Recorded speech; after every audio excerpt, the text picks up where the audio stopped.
All right, let's get right into it. Today, we're digging into a really tough case, the murder of Thelma Hofmann.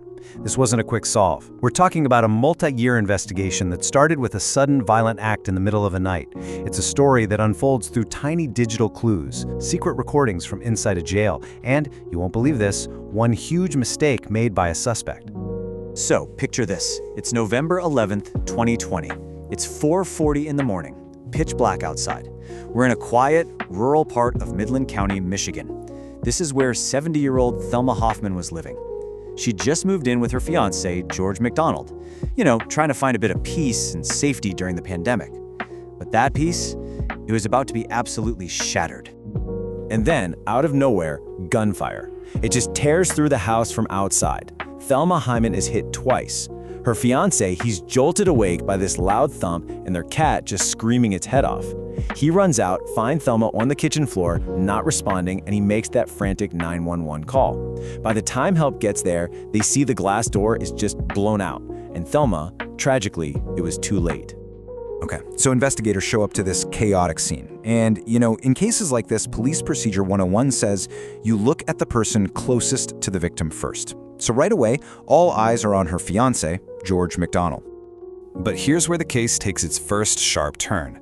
The evidence just didn't add up.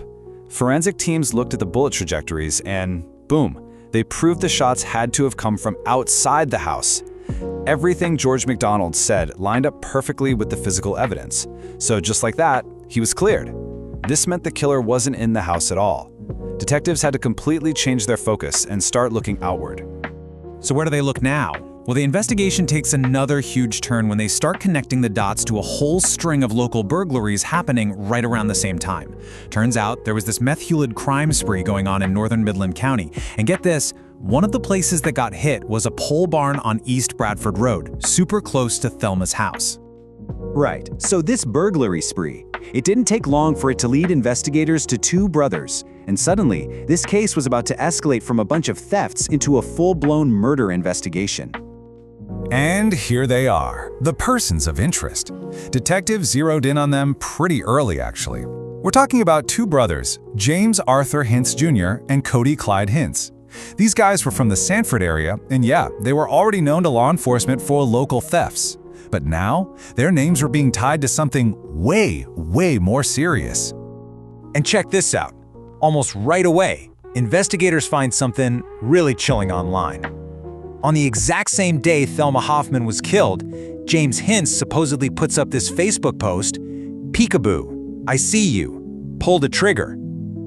I mean, come on. A woman was just shot through a glass door in the dark. A message like that? There's no way police are gonna ignore it. So the digital trail starts getting hotter. First, they pull the cell phone data. And what does it show? Both brothers' phones were pinging right near the crime scene at almost the exact time of the murder. Then you get this really clumsy attempt to cover their tracks. A few hours later, Cody Hintz calls the cops to report his truck stolen, the very truck investigators think they were using for the crime spree. It just screamed misdirection. Okay, so they had suspects, they had digital footprints, but they didn't have that smoking gun at the scene. This is where the real police work begins. We're talking about a years-long effort, just slowly, patiently building this case piece by painstaking piece with testimony and secret recordings. And hey, by the way, if you find this kind of deep dive into complex cases interesting, it would be a huge help if you take a second to like this explainer, drop a comment, and subscribe. It really helps us keep making them. The first big cracks in this wall of silence came from people who were really close to the brothers. James Hintz's ex-partner, a woman named Paige Draves, she came forward with some seriously damning information. She told police that he didn't just confess to her about the shooting, he actually kept a spent shell casing from the scene, like a souvenir, a morbid token of what he'd done. Next, investigators get clever. They get an informant inside the jail wired up to record Cody Hintz, and they catch him. In his own words, you can hear him on the recording, totally panicked, saying the cops know they killed that lady and that we're so fucked. I mean, that's about as direct a link as you can get, and they had it on tape. And it didn't stop there.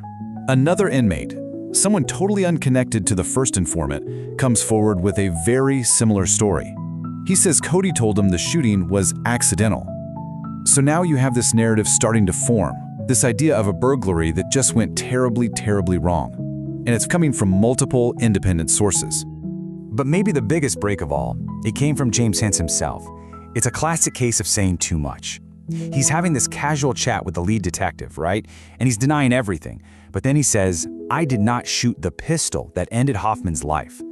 Now, why is that a massive mistake? Because the police had never, ever told the public what kind of weapon was used. He just gave them a piece of information only the killer would know. So after years, literally years of all this meticulous work, you've got the digital evidence, the witness testimony, those jailhouse tapes, and the suspect's own slip-ups. All that weight just builds and builds until it finally reaches a tipping point. This was never a cold case, but now it was finally ready to go. And I want you to understand that the sheer scale of this thing.